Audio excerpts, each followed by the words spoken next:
Yung business kasi parang ano lang babae or lalaki. Na kapag first hindi mo siya love or hindi mo siya naintindihan, kailangan mo lang siya aralin at saka hanapin mo lang yung pinaka magugustuhan mong side ng business natin.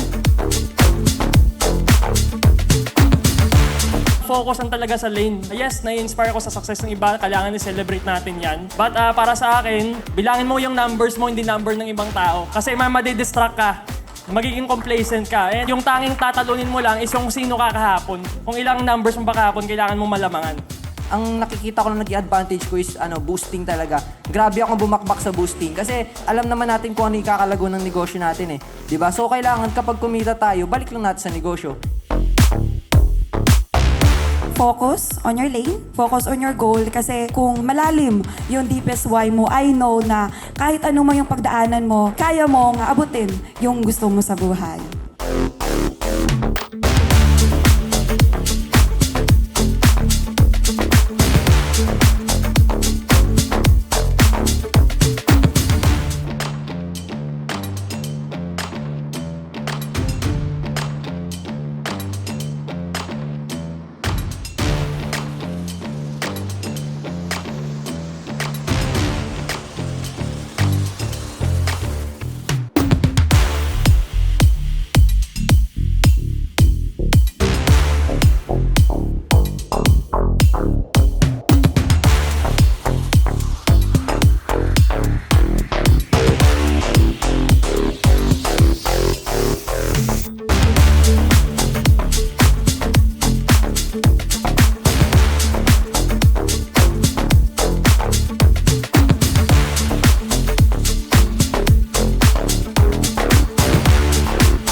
Yung mga gusto magka-sports car, pangarapin niyo na magka-sports car ngayon. Kasi kung di niyo dito papangarapin sa negosyo na to, isang negosyo niyo pa yun papangarapin, di ba? Kung ano yung talaga yung gusto niyong kotse, talagang trabahuhin niyo yun.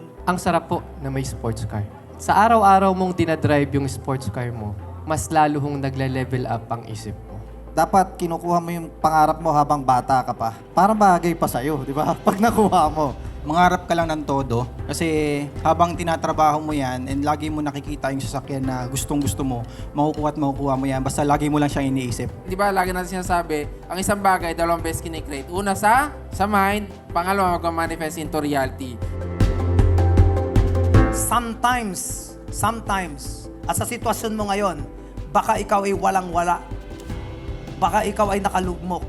Pero kapag ikaw ay may entrepreneurial spirit, maniwala ka, babangon at babangon at babangon at babangon ka. Makakaisip ka ng parang.